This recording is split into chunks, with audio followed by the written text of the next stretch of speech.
before we begin, what you're about to hear is not legend, not folklore. This is a documented record of something that has never been fully explained. The Myrtles Plantation sits at the edge of St. Francisville, Louisiana. A town so old, so still, that time seems to pool there like standing water.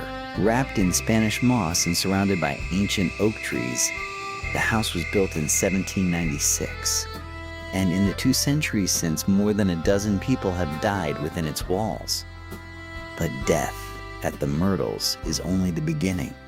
Because at this plantation, the dead don't always leave.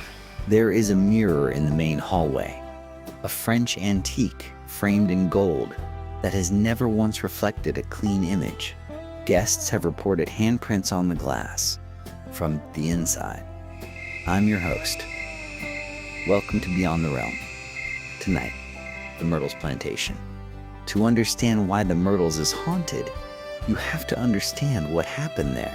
It starts in 1796 when General David Bradford, a fugitive from the Whiskey Rebellion, fled Pennsylvania and built his escape into the Louisiana soil. Bradford constructed a modest home he called Laurel Grove, a name that would not survive the century. When Bradford died, the property passed to his son-in-law, a man named Judge Clark Woodruff. Woodruff was a lawyer, a judge, and by all accounts, a man of considerable power in St. Francisville. He was also a man who kept secrets. Among the enslaved people forced to work the plantation was a young woman historians know only as Chloe. Records from this era are incomplete, deliberately so. But what has been pieced together is deeply troubling. Chloe, according to multiple historical accounts, became what scholars call a forced companion to Judge Woodruff. She had no choice. She had no voice. She had no freedom. But Chloe was intelligent. She was watchful. And she was afraid that Woodruff would tire of her and send her back to the fields. So she listened. She pressed her ear against closed doors, gathering information, trying to understand what was coming. One day, Judge Woodruff caught her. His punishment was swift and brutal. He had her left ear severed. From that day forward, Chloe wore a green turban to hide what had been done to her. That green turban would become the most recognizable detail in the entire history of the Myrtles. It would also become the thing people claim to see 200 years later, drifting through the hallways. But the story of Chloe does not end with a turban and a severed ear. It ends, depending on which account you believe, with poison, a birthday cake, and 3 bodies. In 1817, Judge Woodruff's wife, Sarah Mathilda, was planning a birthday celebration for one of their daughters. Chloe offered to bake the cake. The exact motivation is disputed. Some say she wanted to make the family ill, just ill enough to need her nursing to prove her value. Others say she wanted to kill the judge himself to end the torment. What is not disputed is what happened next. Sarah Mathilda and 2 of the Woodruff children consumed the cake. All 3 were dead within days. The poison used, historians believe it was oleander ground into the batter, was known in Louisiana folk medicine. Oleander grows wild in the South. Every part of the plant is deadly. Whether Chloe knew the precise dosage or whether this was a terrible miscalculation is a question that cannot be answered. What happened to Chloe after the deaths is recorded with grim clarity. The other enslaved workers on the plantation, fearing collective punishment, turned on her. She was hanged from an oak tree on the plantation grounds. Her body was thrown into the Bayou Sarah River. No grave, no marker. No record beyond the accounts of those who witnessed it. And yet, Chloe never really left. The first modern sighting was documented in 1992 when a tourist photographed a woman standing between 2 buildings on the plantation grounds. When the photograph was developed, the woman was there, but no one remembered seeing her. She wore a green turban The photograph was analyzed by multiple photo experts. No evidence of tampering was found. Today, that image is one of the most reproduced ghost photographs in American paranormal history. But Chloe is far from the only presence documented at the Myrtles. The plantation has been the site of at least 12 violent deaths. Some say more. One of the most chilling involves a man named William Winter. Winter was an attorney who purchased the Myrtles in the 1860s. By all accounts, he was a well-liked man. One January evening in 1871, he stepped onto the front gallery of the plantation. A stranger on horseback called him down from the porch. Winter descended the steps. A single shot rang out. The stranger rode away. Winter stumbled back inside. Mortally wounded, he climbed the staircase toward his wife. He made it to the 17th step, and there, on the 17th step, William Winter died. Guests at the Myrtles Plantation bed and breakfast, as it exists today, report hearing footsteps on the stairs at night. The footsteps always stop at the 17th step. Always. Then there is the matter of the mirror. The Myrtles' most famous artifact is a large, ornate French mirror that hangs in the main hallway of the house. In Southern tradition, particularly Creole and Voodoo traditions, mirrors in a home of death must be covered. The belief is that the soul of the deceased, still confused and lingering, will become trapped in the glass. When Sarah Mathilda and her children died, this mirror was never covered. According to the plantation's oral history, their spirits were captured inside it. The mirror has been cleaned hundreds of times over 2 centuries. The smudges and handprints on the glass always return. They appear on the inside surface of the glass, where no hand could physically reach. In 2003, a team from a paranormal research group spent 72 hours in the house with thermal cameras and EMF readers. Their instruments recorded temperature drops of up to 20 degrees in the hallway near the mirror, with no ventilation explanation. EMF spikes were recorded at the mirror repeatedly between 2 and 4 in the morning. One investigator reported seeing a child's silhouette in the mirror's reflection, in a room that was otherwise empty. The footage from that session has never been fully debunked. Beyond the mirror and the staircase, the entire plantation grounds carry an atmosphere that even skeptics struggle to dismiss. The property sits on what was once a Tunica burial ground, a fact documented in historical surveys of the Regio. The Tunica people inhabited this stretch of Louisiana long before European settlement. Construction on the original house disturbed those burial sites. Local historians and Tunica scholars have long maintained that the land at Myrtles carries a deep spiritual weight. The haunting, in their view, did not begin with Chloe. It began with the ground itself. For those who have stayed at the Myrtles overnight, the experiences go beyond cold spots and photograph anomalies.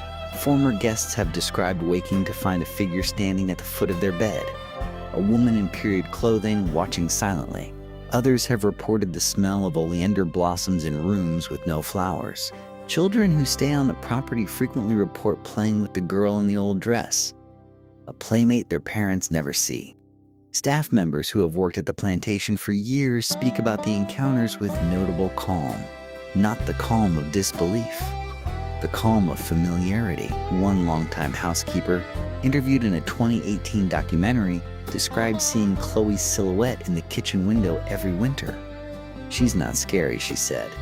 "She just looks tired." In 2019, a team from a university parapsychology program conducted the most rigorous scientific study the plantation had seen.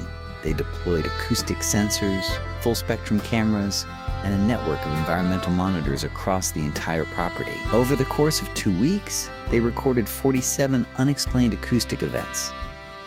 Sounds that matched no known source. 11 of those events occurred specifically on or near the staircase. 3 occurred directly in front of the mirror. The team's published report stopped short of claiming proof of the paranormal, but it explicitly stated that no conventional explanation could account for the totality of the data.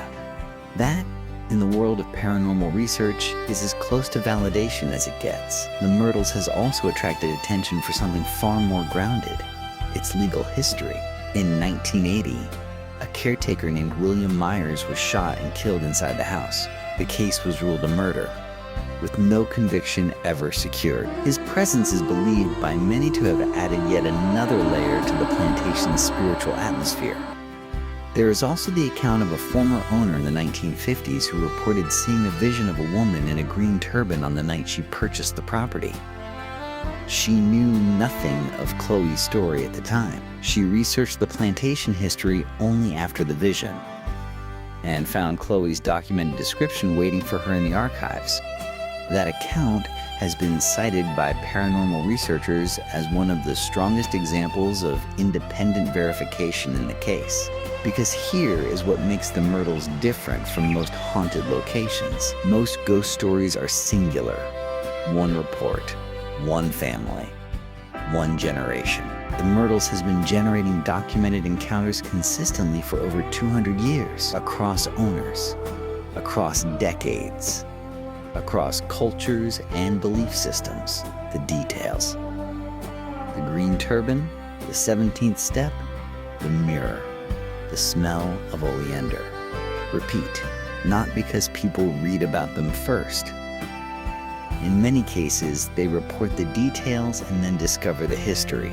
That consistency is what separates Myrtles from folklore, and it is what keeps drawing researchers, investigators, and skeptics through its doors, year after year. What is perhaps most haunting of all, however, is not the ghost of Chloe, a woman who was enslaved, who was violated, who was mutilated, who had no legal recourse, who was executed, not by law, but by fear, and who has never in 200 years been given a proper resting place. It is the story beneath the ghost. The answer is written in the history of the place itself, whether you believe in ghosts or not. The question of why Chloe might not be at peace seems almost unnecessary. Some wounds do not close. Some injustices leave a mark that outlasts the people who committed them. Whether that mark manifests as a haunting, or whether it simply manifests as history, may be a matter of what you believe, but the Myrtles makes it difficult to dismiss either. Today, the Myrtles Plantation operates as a bed and breakfast and event venue in St. Francisville, Louisiana. Guests can book the very rooms where the Woodruff family slept and died.